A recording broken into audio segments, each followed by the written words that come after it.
Assalamu alaikum wa alaikumus salam. Assalamu alaikum wa alaikumus. அருமையானவர்களே, 18வது நாடாளுமன்ற மக்களவைக்கான தேர்தல் வருகிற வெள்ளிக்கிழமை ஏப்ரல் 19ஆம் தேதி தொடங்குகிறது. இந்த தேர்தல் ஜூன் 1ஆம் தேதி வரை 7 கட்டங்களாக நடைபெறுகிறது. முதல் கட்டத்திலேயே தமிழ்நாட்டில் உள்ள 39 நாடாளுமன்ற தொகுதிகளுக்கும் தேர்தல் நடைபெற இருக்கிறது. இதில் 10.5 லட்சம் வாக்குப்பதிவு மையங்கள்,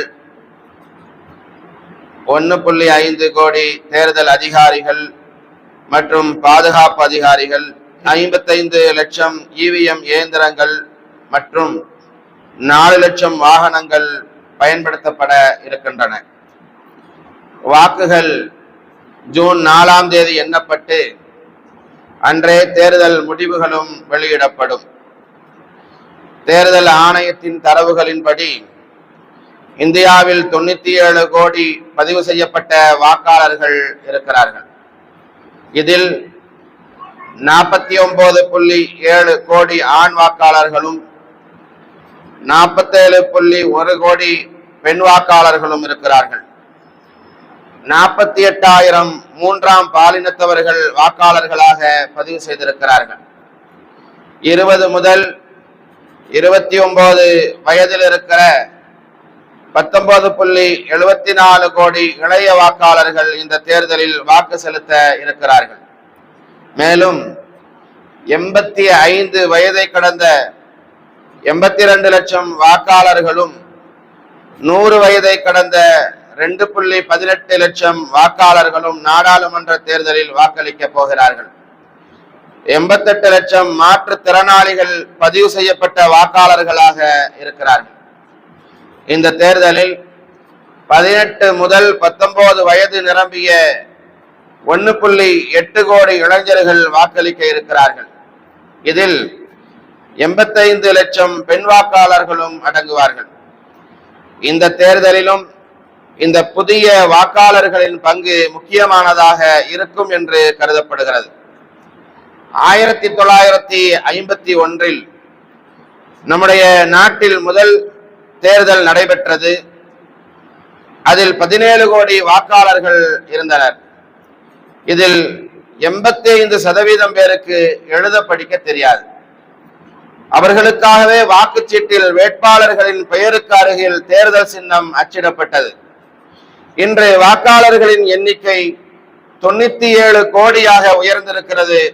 மக்கள் கல்வியறிவு என்பது அந்த சதவீதமும் கணிசமாக உயர்ந்தே இருக்கிறது. நம்முடைய நாட்டின் தேர்தல் உலகின் மிகப்பெரிய தேர்தலில் ஒன்றாக கருதப்படுகிறது. எனினும் இந்த தேர்தல் நாட்டின் மக்களாட்சி முறையை பாதுகாக்குமா அல்லது சர்வாதிகாரத்திற்கு துணை நிற்குமா என்ற கேள்விக்கான சூழலில் நடைபெறுகிற தேர்தல் இந்த தேர்தல். நாட்டின் அனைத்து உயர் அதிகார அமைப்புகளும் தற்போது மத்திய ஆட்சி செய்யும் கட்சியின் கைவசம் இருக்கிறது. இந்தியாவின் வருமான வரித்துறை அமைப்புகள், புலனாய்வு அமைப்புகள் சுதந்திரமாக செயல்படுவதில்லை என்று வெளிநாடுகள் பகிரங்கமாகவே குற்றம் சாட்டி வருகின்றன. பாசிச அரசாங்கத்தின் ஆட்சேபனைகளை அந்த நாடுகள் சிறிதும் கண்டுகொள்ளாமல் தொடர்ந்து குற்றம் சாட்டி கொண்டிருக்கிறது. இந்தியாவின் மகத்தான ஜனநாயகம் தாங்கள் பார்த்து கொண்டிருக்கிற போதே தகர்ந்து போய்விடக் கூடாது என்று அவர்கள் கவலைப்படுவதை நாம் உணர முடிகிறது. இத்தகைய சூழ்நிலையில் நமது நாட்டின் ஜனநாயகத்தையும் சமூக நல்லுறவையும் பாதுகாப்பதில் மிக அதிகப்படியான அக்கறையை செலுத்த வேண்டிய கடமை இந்திய குடிமக்களாகிய நமக்கு இருக்கிறது. ஓட்டு போடுவது என்பது ஒரு இஸ்லாமியனை பொறுத்தவரை அது மார்க்க கடமை. இஸ்லாத்தின் பார்வையில் ஒருவருக்கு ஓட்டு போடுவது இவர் இந்த நாட்டின் நிர்வாக பொறுப்பிற்கு தகுதியானவர் என்று சாட்சி சொல்வதும் பரிந்துரைப்பதும் ஆகும். முஸ்லிம்களை பொறுத்தவரை ஓட்டு போடுவது ஜனநாயக கடமை மட்டுமல்ல, சமய கடமையும் கூட. ஓட்டு போடுவதும் அது நன்மையை நமக்கு பெற்றுத்தரும், அது ஒரு இபாதத்தாக அமைந்திருக்கிறது என்பதை நாம் தெரிந்து கொள்ள வேண்டும். இஸ்லாமிய பார்வையில் ஓட்டு போடுவது நீதிமன்றத்தில் சாட்சியம் அளிப்பதின் அந்தஸ்தை வகிக்கிறது என பிரபல இஸ்லாமிய சட்ட அறிஞர் முஃப்தி முகமது ஷஃபி அவருடைய திருக்குரான் விரிவுரையில் குறிப்பிடுகிறார். மஆரிஃபுல் குர்ஆன் பாகம் 3 பக்கம் 71 அவர் குறிப்பிடுகிறார்.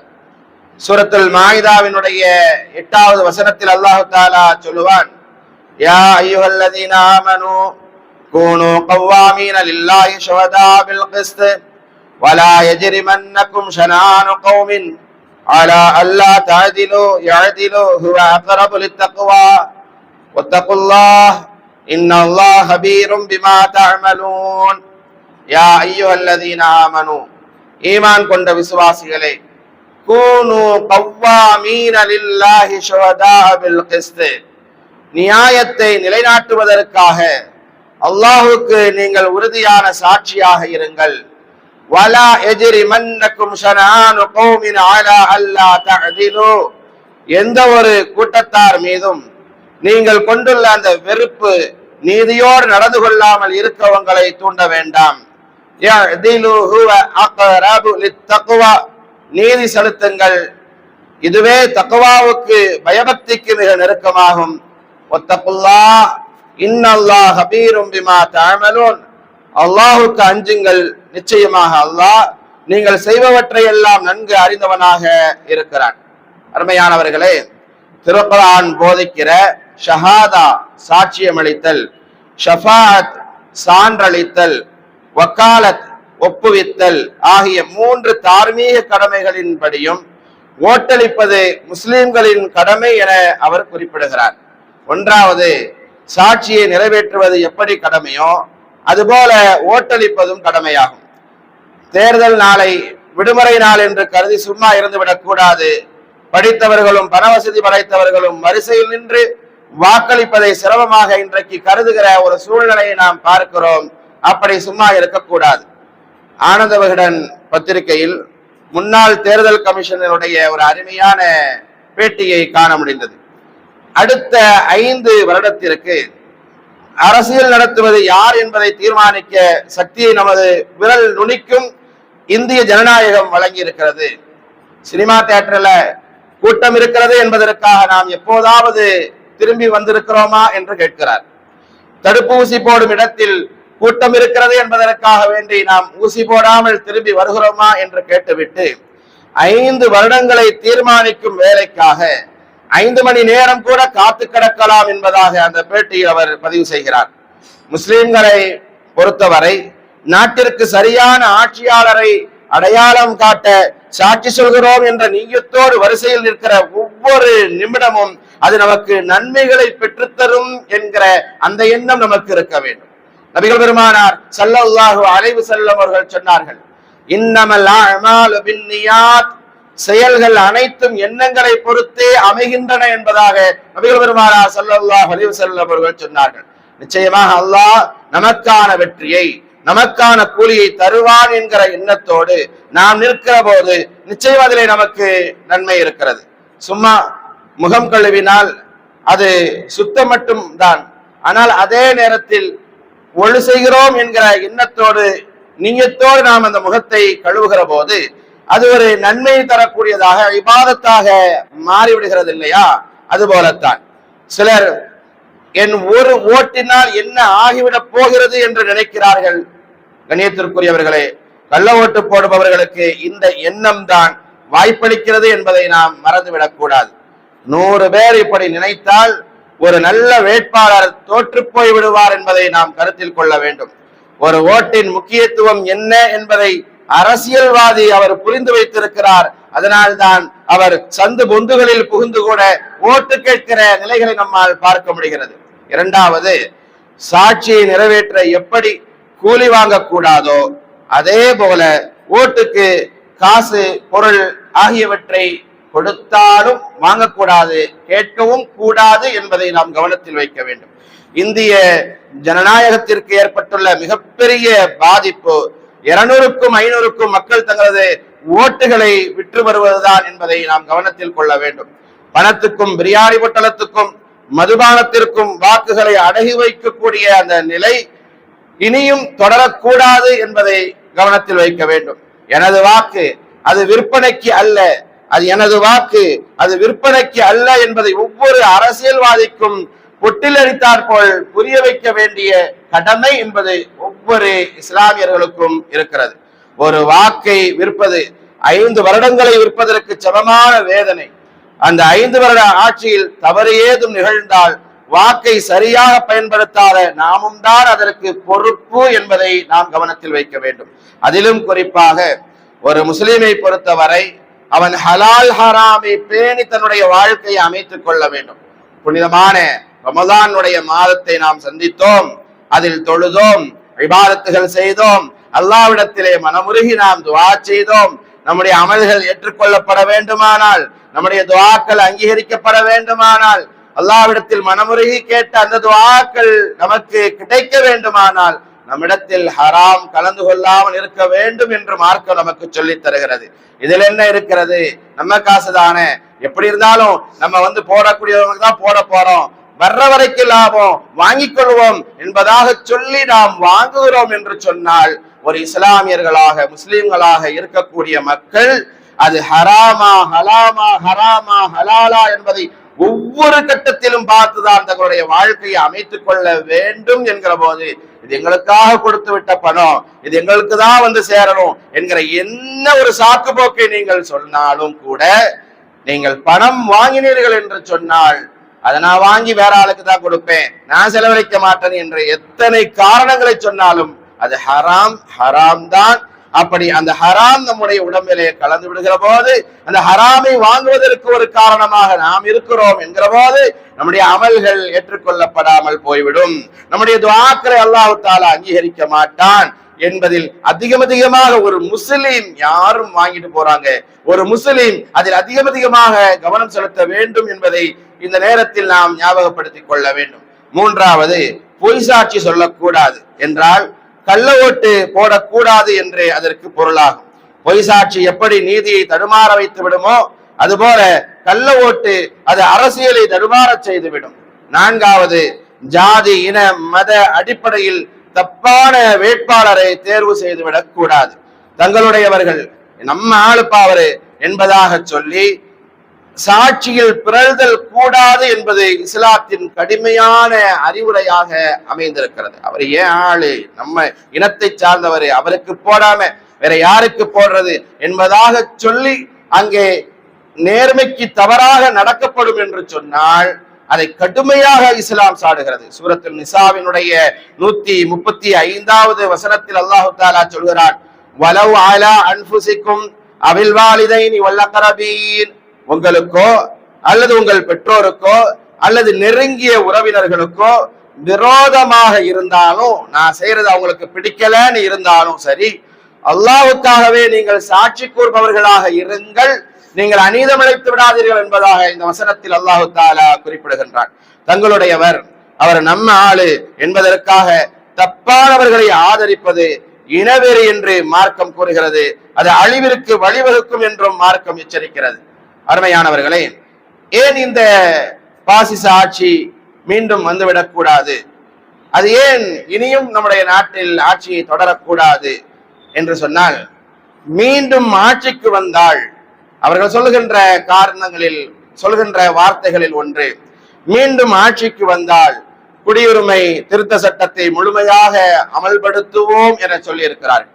மத்திய அரசின் சில குடியுரிமை திருத்த சட்டங்கள் முழுமையாக நடைமுறைக்கு வந்தால் முஸ்லிம்கள் 2ஆம் தர குடிமக்களாக நடத்தப்படுவார்கள். நிறைய உரிமைகள் மறுக்கப்படும். சொந்தமாக தொழில் தொடங்க முடியாது, சொந்தமாக இடம் வாங்க முடியாது.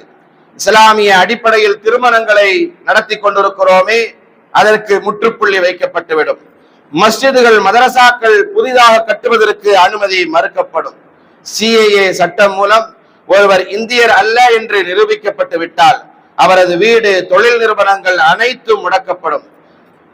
அவரது வீட்டில் வசிக்க முடியாது, முகாம்களில் தான் வசிக்க வேண்டும் என்கிற ஒரு நிலை அவருக்கு ஏற்படும். இந்திய இராணுவத்தில் 30 வருடங்களாக வேலை செய்த முகமது அஸ்மல் ஹக் என்பவர், அவர் அசாம் மாநிலத்தை சார்ந்தவர். நாட்டின் எல்லையை இரவுபகலாக பாதுகாத்த ராணுவ வீரர்களில் ஒருவர். ஆனால் அவர் இப்போது இந்திய குடிமகன் அல்ல என்பதாக இந்த சட்டம் சொல்லுகிறது. 1952 வருட இந்திய குடிமக்கள் பட்டியலில் அவரது தாயார் பெயர் இருந்தது. 1966 ஆண்டு வாக்காளர் பட்டியலில் அவரது தந்தை பெயர் இருந்திருக்கிறது. ஆனால் தற்போதைய குடியுரிமை சட்ட திருத்தத்தின்படி அவர் இந்திய குடிமகன் அல்ல என்பதாக சொல்லப்படுகிறது. அவர் முகாம்களில் தான் தங்க வேண்டும் என்பதாக அந்த சட்டம் சொல்கிறது. சில வருடங்களுக்கு முன்பு ஒரு பெண்ணுக்கு ஓராண்டு சிறை தண்டனை விதித்து மும்பை நீதிமன்றம் தீர்ப்பளித்தது.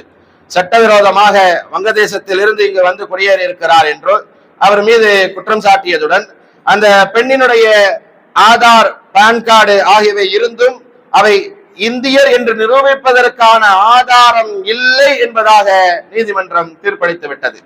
ஆவணங்களை சரி செய்ய வேண்டும் என்ற விழிப்புணர்வு முஸ்லிம் வசிக்கும் எத்தனையோ கிராம பகுதிக்கு போய் இன்னும் சேரவில்லை என்பதுதான் கசப்பான உண்மையாக அமைந்திருக்கிறது. அங்குள்ளவர்கள் ஒன்றும் அறியாதவர்களாக இருக்கக்கூடிய எத்தனையோ கிராம மக்களை நம்மால் இன்றைக்கும் பார்க்க முடியும். 2 மூதாட்டிகள் பழைய ரூபாய் நோட்டுகள் செல்லாது என்று தெரியாமல் சேர்த்து வைத்திருந்தார்கள் என்ற செய்தியை நீங்கள் மறந்திருக்க மாட்டீர்கள் என கருதுகிறேன். அந்த அளவுக்கு அறியாத ஜனங்கள் இருக்கும் நிலையில் இந்த குடியுரிமை சட்ட திருத்தம் நிச்சயம் அத்தகைய மக்களை வெகுவாக அதிகமாக பாதிக்கும் என்பதை நாம் கவனத்தில் கொள்ள வேண்டும்.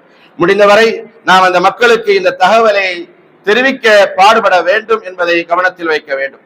ஒவ்வொருவரும் நம்முடைய சொந்த ஊர்களில் இருக்கும் உறவினர்களுக்கு இந்த தகவலை தெரிவிக்க வேண்டும். மத்திய அரசு கொண்டு வந்துள்ள இந்த மசோதாவில் பாகிஸ்தான், வங்காளதேசம், ஆப்கானிஸ்தான் ஆகிய நாடுகளில் இருந்து இந்தியாவுக்கு குடியேறிய முஸ்லிம் அல்லாத மக்கள் 2014 டிசம்பர் 31க்குள் குடியேறி இருந்தால் அவர்களுக்கு குடியுரிமை வழங்கப்படும் எனவும், முஸ்லிம்களுக்கும் இலங்கை தமிழர்களுக்கும் ரோஹாங்கிய முஸ்லிம்களுக்கும் இது பொருந்தாது என இந்த சட்டம் கூறுகிறது. இதன்படி அசாமில் சுமார் 20 லட்சம் பேர் பிற நாடுகளில் இருந்து குடியேறியவர்கள். இவர்களில் 12 லட்சம் பேர் இந்துக்கள், 8 லட்சம் பேர் முஸ்லிம்கள். இந்த சட்டத்தின்படி அந்த 12 லட்சம் இந்துக்களுக்கு மட்டும் குடியுரிமை வழங்கப்படும், முஸ்லிம்களுக்கு குடியுரிமை வழங்கப்படாது. அவர்கள் வேறு நாடுகளுக்கு செல்ல வேண்டும் அல்லது சிறையில் அடைக்கப்படுவார்கள். இத்தகைய சட்டங்களை கொண்டு முஸ்லிம்களின் ஈமானை பலவீனப்படுத்த நினைக்கிறார்கள் அவர்கள். அது நடக்காது. ஷைத்தான் மற்றும் அவனது சகாக்களான பாசிசவாதிகள் இது போன்ற அச்சுறுத்தல் மூலம் முஸ்லிம்கள் பயந்து விடுவார்கள் என்றும், பிரச்சனைகளை தவிர்க்க இஸ்லாத்தை விட்டுமே வெளியேறி விடுவார்கள் என்றும் அவர்கள் கற்பனை செய்கிறார்கள். ஆனால் என்ன சோதனைகள் வந்தாலும் நாம் ஈமானை இழந்துவிடக் கூடாது. நம் சந்ததிகளுக்கு ஈமானின் முக்கியத்துவத்தை உணர்த்தி கொண்டே இருக்க வேண்டிய கடமை ஒவ்வொரு முஸ்லிம்களுக்கும் இருக்கிறது. அதைவிட முக்கியமாக இந்த உம்மத்தை ஒற்றுமைப்படுத்த முயற்சி செய்ய வேண்டும். ஒற்றுமை இல்லாததால் தான் எத்தனையோ தோல்வி அனுபவங்கள் கிடைத்த போதும் நம் சமுதாயங்கள் இந்த ஒற்றுமை இல்லாததின் காரணத்தினால், பிரிந்து பிளவுபட்டதின் காரணத்தினால் தோல்விக்கு மேல் தோல்வியை நாம் கடந்த காலங்களில் சந்தித்திருக்கிறோம். ஆனால் பட்டதற்கு பிறகும் கூட இன்றைக்கும் ஒற்றுமை இல்லாத நிலையைத்தான் நம்முடைய சமூகத்தில் பார்க்க முடிகிறது. நபிகள் பெருமானார் ஸல்லல்லாஹு அலைஹி வஸல்லம் அவர்கள் சொன்னார்கள், லா யல்தகுல் முஃமினு மின் ஜுஹரி வாஹிதின் மர்ரத்தைன். விஷ ஜந்துகளின் ஒரே பொந்துக்குள் 2 தடவை கைவிட்டு ஒரு முஃமின் கடிவாங்க மாட்டான் என்றார்கள் நபிகள் பெருமானார் ஸல்லல்லாஹு அலைஹி வஸல்லம் அவர்கள். முஆவியத்து லா ஹகீம இல்லா து தஜ்ரியா.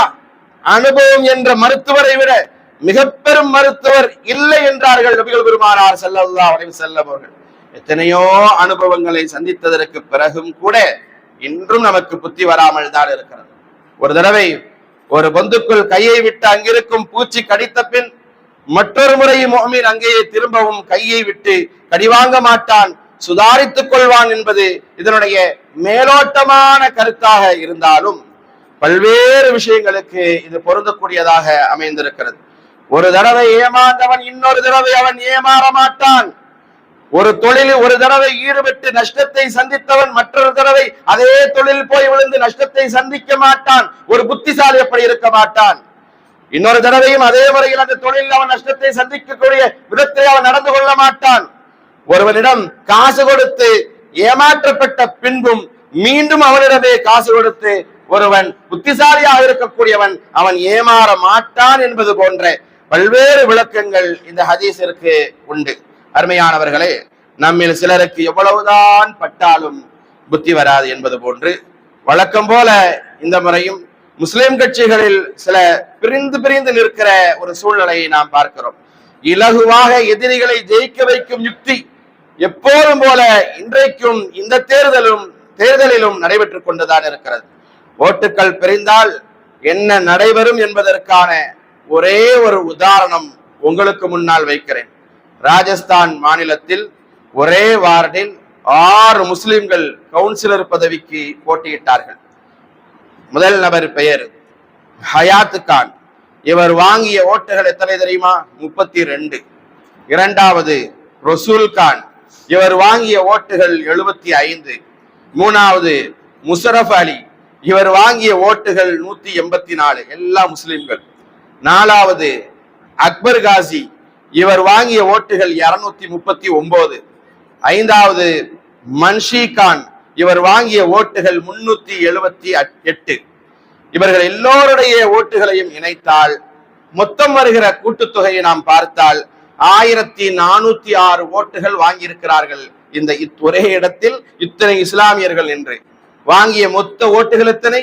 1406. ஆனால் ஜெயித்தது யார் தெரியுமா? மற்ற சமுதாயத்தின் ஒற்றுமை வேட்பாளர் தர்மேந்திரா. அவர் வாங்கிய ஓட்டுகள் 589 வாக்குகள் பெற்று அவர் தான் ஜெயித்தார். இது ஒரு உதாரணம் தான். இப்படித்தான் நாடெங்கும் பல்வேறு இடங்களில் நடைபெற்றுக் கொண்டிருக்கிறது. முஸ்லிம் வேட்பாளர்களின் நிலை இந்த தேர்தலிலும் இவ்வாறு இருக்கக்கூடிய நிலையைத்தான் நம்மால் பார்க்க முடிகிறது. ஒரு விடுமுறை நாள்ல முல்லா நசருதீன் என்ன பண்ணாராம், இறைச்சி வாங்குறதுக்காண்டி கடைக்கு போனார். அவருக்கு ஆட்டுக்கறியை வாங்கிட்டார். வாங்கிட்டு இதை எப்படி சமைக்கிறது அப்படிங்கிறத நம்ம கத்துக்கணும் அப்படிங்கிறதுக்காக பக்கத்துல ஒரு புத்தக கடை இருந்துச்சு. அந்த புத்தக கடையில போய் அவர் என்ன பண்ணாராம், அதனுடைய செய்முறை விளக்கத்திற்குரிய சமையல் குறிப்பு உள்ள அந்த புத்தகத்தையும் வாங்கி கொண்டாராம். வாங்கி கொண்டு அவர் நடந்து ஒய்யாரமாக வந்து கொண்டிருக்கக்கூடிய அந்த நேரத்தில் ஒரு நாய் என்ன பண்ணுச்சு, அவர் கையில வச்சிருக்கக்கூடிய அந்த இறைச்சியை கடிச்சு கவ்விக்கிட்டு வேகமா ஓடிச்சு. அப்போ அங்க சுற்றி இருக்கக்கூடிய அந்த மக்கள் எல்லாம் என்ன முல்லா அவர் வாங்கின அந்த இறைச்சி ஐயோ நாய் கடிச்சு தூக்கிட்டு போகுத என்பதாக சொல்லி சில பேர் என்ன பண்ணாங்க, சத்தம் போட்டாங்க, பதறினாங்க. சில பேர் அந்த நாயை பிடிச்சு எப்படியாவது அந்த கறியை வந்து நம்ம இறைச்சியை வாங்கி முல்லாட்டையே கொடுத்துடணும் என்பதாக சொல்லி அந்த நாய்க்கு பின்னாலேயே ஓடினாங்க. ஆனா அந்த இறைச்சியை வாங்கி கொண்டு சென்ற அந்த முல்லா என்ன பண்ணார் அப்படின்னு சொன்னா, எந்த பதட்டமும் இல்லாம சாதாரணமா அவர் முன் போலவே இப்போ நடக்க ஆரம்பிச்சார். இப்போ அந்த வழியாக போன மக்கள் சிலர்கள் அவரை இடைமறித்து கேட்டார்கள், ஏன் முல்லா, உங்களுடைய இறைச்சி தானே, மக்கள் எல்லாம் பதறாங்க, அதை மீட்டு தரணும்னு சில பேர் ஓடி போறாங்க, நீங்க என்னன்னா உங்க இறைச்சியை பத்தி கவலையே இல்லாம இருக்கீங்களே என்று கேட்கிற போது அப்பொழுது முல்லா நசருதீன் அவர் சொன்னாராம், அதுக்கு என்ன, நாய் தூக்கிட்டு போனா தூக்கிட்டு போகுது, அது எப்படி சமைக்க நானும் பார்த்துறேன். அதுக்குரிய அந்த செய்முறை புத்தகம் என்பது அது ஏன் தலை இருக்குது. அந்த கறியை எப்படி சமைக்க வேண்டும் என்கிற புத்தகம், அது செய்முறை புத்தகம், அது ஏன்ட்ட இருக்கும்போது அது இறைச்சியை தூக்கிட்டு போனா எனக்கு என்ன என்பதாக அந்த முல்லா சொன்னாராம். கண்ணியத்திற்குரியவர்களே, இதே போலத்தான் இன்று முஸ்லிம் அமைப்புகள் முஸ்லிம்களின் அவல நிலையை, குறிப்பாக அரசியலில் உரிய பங்களிப்பு இல்லாததை மேடைதோறும் பேசுகிறார்களே தவிர அதை சீர்படுத்த ஒரே அணியில் ஒன்றாக இணைவதுதான் ஒரே வழி என்பதை சிந்திப்பார்கள் இல்லை, சிந்திப்பதாக தெரியவில்லை. முடிந்தவரை முஸ்லிம்கள் அனைவரும் ஓரணியில் திரண்டாலே தீய சக்திகள் நம்மை நெருங்க மாட்டார்களே தவிர அது இல்லாம நம்மிடத்துல ஒற்றுமை இல்லாம நம்ம என்னதான் தனிந்து பிரிந்து எங்களுடைய பவரை நாங்க காட்டியாகணும் இந்த தேர்தல்ல என்று என்னெல்லாம் சொல்லி நின்றாலும் அது இஸ்லாத்திற்கு மாற்றமானதுதான், அது தவறான வழிமுறைதான் என்பதை கவனத்தில் வைக்க வேண்டும். கண்ணியத்திற்குரியவர்களே, மற்றவர்கள் பிரிந்து கிடப்பது போல நடிக்கிறார்கள், உள்ளுக்குள் ஒற்றுமையாக இருக்கிறார்கள். மற்றவர்கள் பிரிந்து கிடப்பது போல நடிக்கிறார்கள், ஆனால் உள்ளுக்குள் ஒற்றுமையாக இருக்கிறார்கள். நாம ஒற்றுமையாக இருப்பது போல நடிக்கிறோம், மேடைதோறும் பேசுகிறோம், ஆனால் உள்ளுக்குள் பிரிந்து கிடக்கிறோம் என்பதுதான் கசப்பான உண்மையாக இருக்கிறது. அல்லாஹ் தான் நம்முடைய சமூகத்தை பாதுகாக்க வேண்டும். அருமையானவர்களே, இந்தியாவை பொறுத்தவரை ஒவ்வொரு தேர்தலிலும் முஸ்லிம்களின் வாக்கு என்பது கணிசமானதாகவும் முக்கியமானதாகவும் இருக்கிறது. இதற்கு காரணம் இஸ்லாமிய அடிப்படையும் அறிஞர்களுடைய வழிகாட்டுதலுமே ஆகும். ஒரு குறிப்பிட்ட கட்சிக்கு முஸ்லிம்கள் வாக்கு வங்கிகளாக செயல்படுகிறார்கள் என்கிற ஒரு குற்றச்சாட்டு உண்டு. அப்படி அல்ல. இப்போதைய தேர்தலில் வாக்களிப்பது ஒரு ஜனநாயக கடமை என்ற வகையில் மட்டும் அல்லாது, பாசிச அரசின் அநீதிகளில் இருந்து நாட்டை காக்க வேண்டியது அவசியம் என்ற வகையிலும் இந்த தேர்தலில் வாக்களிக்க வேண்டியது அதிகபட்ச கடமையாக நமக்கு இருக்கிறது என்பதை நாம் கவனத்தில் வைத்து செயல்பட வேண்டும். இது வெறும் தேர்தல் மட்டுமல்ல, நீதியை நிலைநாட்டுவதற்கான ஒரு போராட்டம் என்பதை ஒவ்வொரு முஸ்லிம்களும் விளங்கியாக வேண்டும். தீய ஆட்சியாளர்களுக்கு எதிரான போராட்டத்தை நபிகள் பெருமானார் ஸல்லல்லாஹு அலைஹி வஸல்லம் அவர்கள் அதிகமாக வலியுறுத்தி இருக்கிறார்கள் என்பதற்கான வரலாற்று ஆதாரங்கள் ஏராளமாக நமக்கு காண கிடைக்கின்றன. அரசியலில் சுயநலம் பார்ப்பதை விட பொதுநலத்திற்கு முக்கியத்துவம் அளிப்பதை பிரதானம் என்பதை நம்முடைய முன்னோர்கள் நமக்கு வலியுறுத்தி தந்திருக்கிறார்கள். அதன் அடிப்படையில் நாம் செயல்பட வேண்டும். எனவே இந்த தேர்தலில் 100% வாக்களிக்க வேண்டியது நம்முடைய கடமை என்பதை நாம் கவனத்தில் வைத்து செயல்பட வேண்டும். நம்முடைய பெண்கள், இளைஞர்களை வாக்களிக்க நாம் தூண்ட வேண்டும். அந்த வாக்களிக்கக்கூடிய அந்த நாளில் பெண்களாக இருக்கக்கூடியவர்கள், நம்முடைய வீட்டில் இருக்கக்கூடிய இளைஞர்கள் யாரையும் வாக்களிக்காமல் இருப்பதற்கு நாம் அனுமதித்து விடக்கூடாது. எல்லோரும் வாக்களிக்கும் முகமாக அதற்கான ஏற்பாடுகளை செய்து கொடுப்பது என்பது, அவர்களுக்கு ஊக்கப்படுத்துவது என்பது, அனைவர்களையும் வாக்களிக்க செய்வது என்பது ஒவ்வொருவரின் மீதும் தார்மீக கடமை என்பதை நாம் கவனத்தில் வைத்து செயல்பட வேண்டும். கண்ணியத்திற்குரியவர்களே, யாருக்கு வாக்களிப்பது, எந்த சின்னத்தில் வாக்களிப்பது, எப்படி வாக்களிப்பது போன்ற விவரங்களை அவர்களுக்கு நாம் நம்முடைய சமுதாய மக்களுக்கு சொல்லிக் கொடுக்க வேண்டும். நாம் தவறாமல் வாக்களிக்க வேண்டும். யார் வர வேண்டும், யார் வரக்கூடாது என்பதை நீங்கள் தான் ஒவ்வொருவரும் முடிவு செய்யக்கூடிய இடத்தில் இருக்கிறீர்கள். நீங்கள் தான் அதை முடிவு செய்ய வேண்டும். நாம் கடை வைத்தாலும் ரிசுக்கு தருகிறவன் அல்லாஹ் என்கிற அந்த நம்பிக்கை நமக்கு இருக்க வேண்டும். நாம் உழவு செய்தாலும் விளைச்சலை நமக்கு தருகிறவன் அல்லாஹ்தான் என்கிற அந்த நம்பிக்கை நம்மிடத்தில் இருக்க வேண்டும். நாம் ஓட்டு போட்டாலும் ஆட்சி அதிகாரம் அல்லாஹ்விற்கே உரியது, அவனே நல்ல ஆட்சியாளர்களை, தீய ஆட்சியாளர்களை நமக்கு தருகிறான் என்கிற அந்த ஈமானிய உரம், அந்த நம்பிக்கை ஒவ்வொருவருடைய உள்ளங்களிலும் இருந்தாக வேண்டும். எனவே நமக்கு நல்ல ஆட்சியாளர்கள் கிடைக்க பெருமானார் ஸல்லல்லாஹு அலைஹி வஸல்லம் அவர்கள் கற்றுத்தந்த அருமையான பிரார்த்தனை ஒன்று இருக்கிறது. அதை நாம் அதிகமாக செய்ய வேண்டும். எல்லா மனித சக்திகளுக்கும் மேலாக எத்தனை சூழ்ச்சிகள் இந்த சமுதாயத்திற்கு எதிராக செய்யப்பட்டாலும் எல்லாவற்றிற்கும் மேலாக ஒருவன் இருக்கிறான். பலஸ்தீன மக்களை பாருங்கள். கொன்று குவித்துக் கொண்டிருக்கக்கூடிய, தன்னுடைய உடல் உறுப்புகளை எல்லாம் சிதைக்கப்பட்டிருக்கிற அந்த நிலையிலும் கூட அவருடைய ஈமான் எவ்வளவு உறுதியாக இருக்கிறது, எவ்வளவு உறுதியாக நின்று அந்த மக்கள் போராடி கொண்டிருக்கிறார்கள். அவர்களுடைய ஈமானில் கொஞ்சமாவது நமக்கு இருக்கிறதா? ஹஸ்புனல்லாஹ், அல்லாஹ்வே எங்களுக்கு போதுமானவன் என்று எல்லா நிலைகளிலும் சிறுவர்களில் இருந்து பெரியவர்கள் வரைக்கும் நிற்கிறார்களே, எல்லா சூழ்நிலையிலும் அவர்களிடத்தில் இருந்து ஏராளமான பாடமும் படிப்பினையும் நமக்கு இருக்கிறது. ஆனால் எந்த அளவுக்கு பாடம் பெற்றிருக்கிறோம், எந்த அளவுக்கு படிப்பினை பெற்றிருக்கிறோம்? கொஞ்சம் யோசித்து பாருங்கள். அல்லாஹுதான் நமக்கான பாதுகாவலன், அல்லாஹுதான் நம்மை பாதுகாக்கக்கூடியவன். இந்த உலகத்தில் யாரும் நம்மை பாதுகாத்து விட முடியாது. இந்த இஸ்லாத்தினுடைய பாதுகாவலர்கள் என்று யாரும் மனித வர்க்கத்தில் கிடையாது. அல்லாஹுதான் நம்மை பாதுகாக்கிறான். கியாமத் நாள் வரைக்கும் இன்ஷா அல்லாஹ் இந்த மார்க்கத்தை அல்லாஹ் பாதுகாப்பான். நம்மிடத்துல அல்லாஹு தாலா ஒன்றை எதிர்பார்க்கிறான். என்னன்னா, எப்பா நான் உனக்கு பெடரி நரம்பு விட பக்கத்துல இருக்கிறேன்ப்பா, நீ என்னுடைய அடியார்களிடத்தில், உன்னுடைய சொந்த பந்தங்களிடத்தில், உன்னுடைய குடும்பத்தார்களிடத்தில் ஏதாவது ஒரு தடவை கேட்டால் தருவான், 2 தடவை கேட்டால் தருவான், பல தடவை கேட்டால் சீ போடா என்று சொல்லிவிடுவான். இதுதான் மனிதனுடைய வாழ்க்கை. நான் பாக்குறோமா இல்லையா? 1 தடவை 2 தடவை கொடுப்போம், அடிக்கடி கேட்டுக்கிட்டே இருந்தா கோவப்படுவோம், எரிச்சல் படுவோம் இல்லையா? அப்படியெல்லாம் இல்லாம நீ என்கிட்ட கேளுடா, என்கிட்ட கேளு, என்கிட்ட கேட்டுக்கிட்டே இரு, நீ கேட்டுக்கிட்டே இருக்கிறது தான் நான் விரும்புகிறேன் என்று சொல்பவன் அந்த அல்லாஹ் ஒருவன் மட்டும்தான். நம்ம அவன்கிட்ட கேட்கறது தான் அல்லாஹ் பிரியப்படுறான். அல்லாஹ் என்னிடத்தில் கேளுடா என்று சொல்லிக்கொண்டே இருக்கிறார் என்று சொன்னால், ஒவ்வொரு தொழுகையிலும் நாம் ஓதுகிறோமே, இய்யாக நஅபுது வ இய்யாக நஸ்தஈன், யா அல்லாஹ் உன்னையே நாங்கள் வணங்குகிறோம், உன்னிடமே உதவி தேடுகிறோம் என்பதாக சொல்லிக் கொண்டே இருக்கிறோமே. எந்த அளவுக்கு அல்லாஹ்விடத்துல நாம தொழுகிறோம், வணங்குறோம், எந்த அளவுக்கு அல்லாஹ்விடத்திலே உதவி தேடக்கூடிய மக்களாக நாம் இருக்கிறோம். அல்லாஹ்விடத்திலே முறையிட வேண்டும், அல்லாஹ்விடத்திலே துஆ செய்ய வேண்டும். அவன் என்னிடத்தில் கேளுங்கள் என்பதாக பிரியப்படுகிறான். நபிகள் பெருமானார் ஸல்லல்லாஹு அலைஹி வஸல்லம் அவர்கள் எப்படி கேட்க வேண்டும் என்பதை நமக்கு கற்றுத் தந்தார்கள்.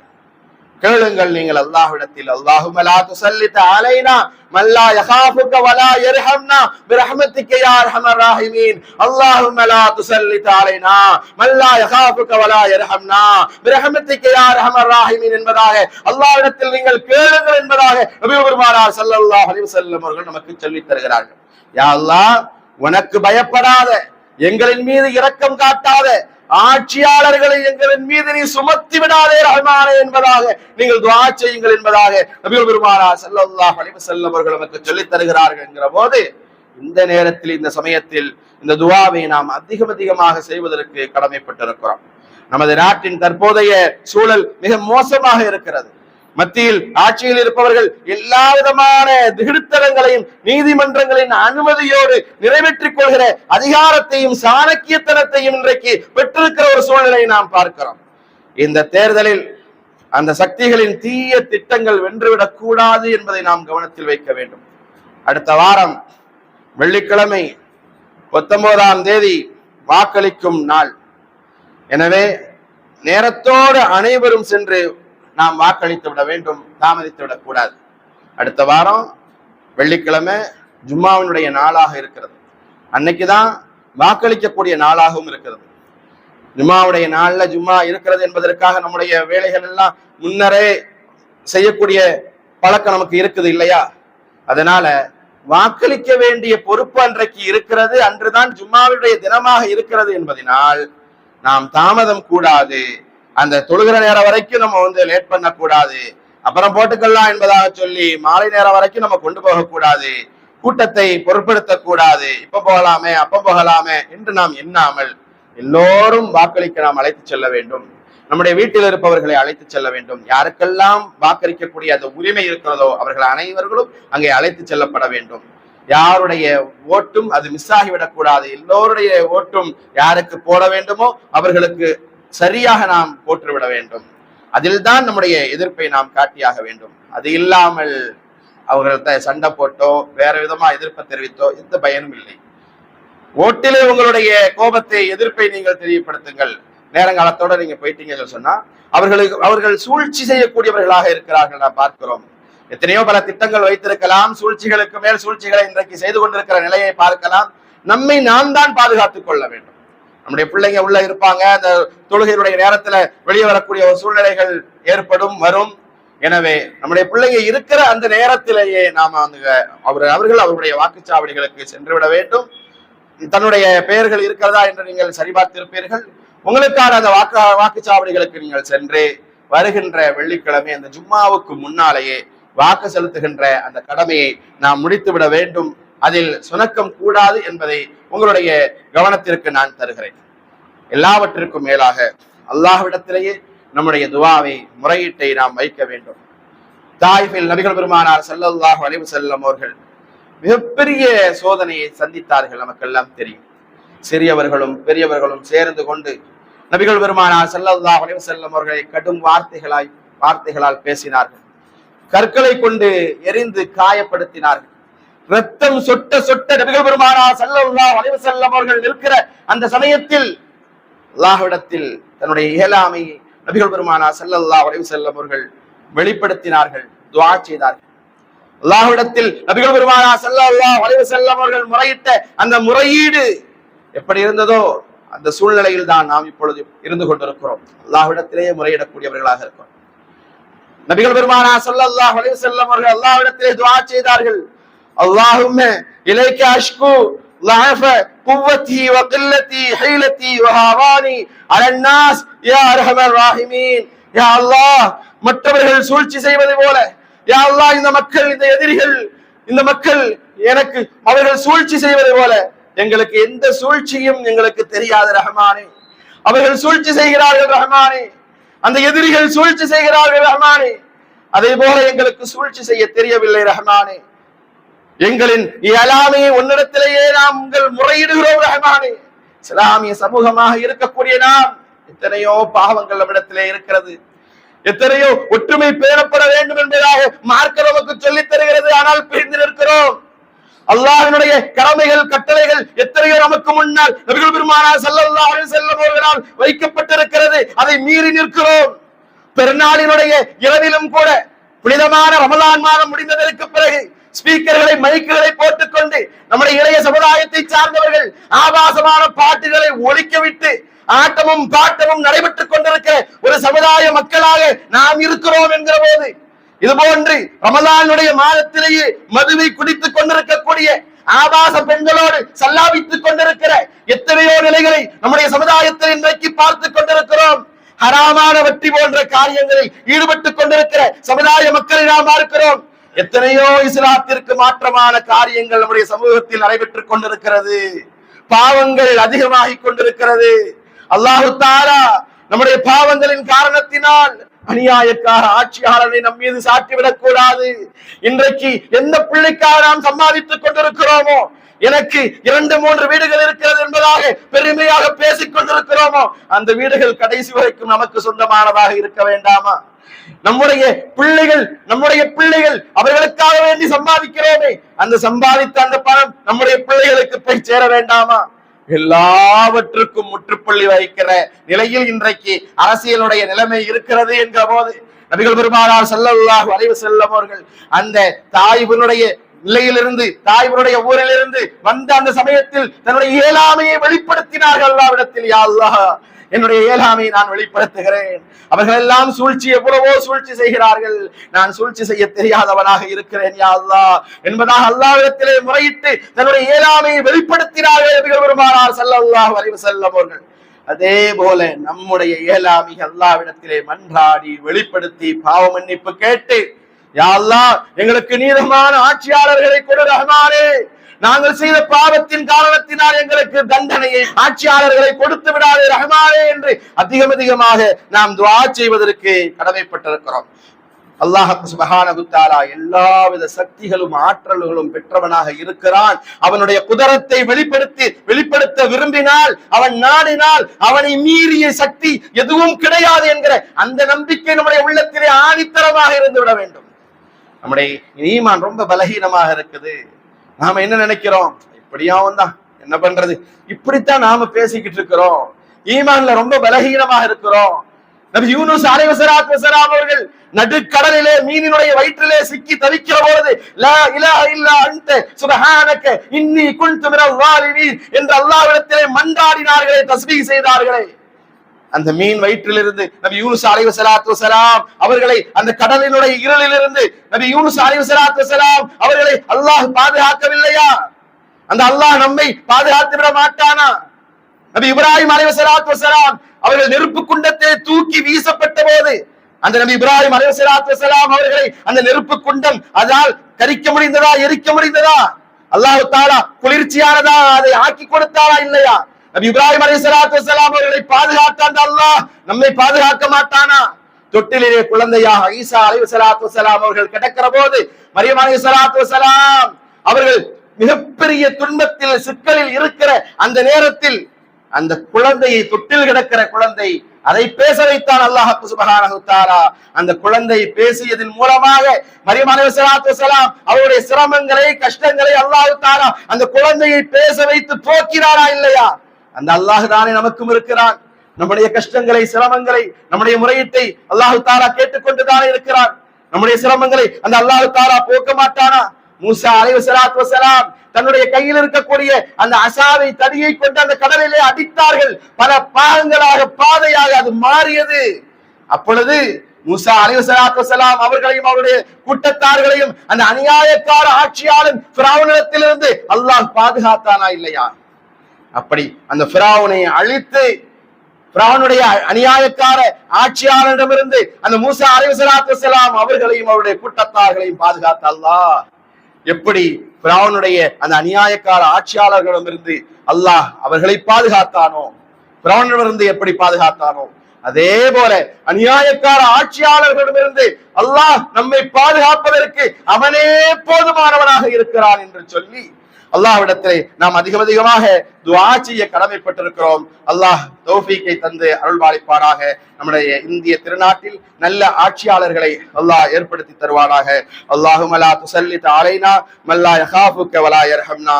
யா அல்லாஹ், உனக்கு பயப்படாத, எங்கள் மீது இரக்கம் காட்டாத ஆட்சியாளர்களை எங்கள் மீது சுமத்தி விடாதே ரஹ்மானே. ஆமீன். வாஹிர் தஅவானா அனில் ஹம்துலில்லாஹி ரப்பில் ஆலமீன். ரஹ்மானே, எங்களின் பாவம் நீங்கிடச் செய்வாயே.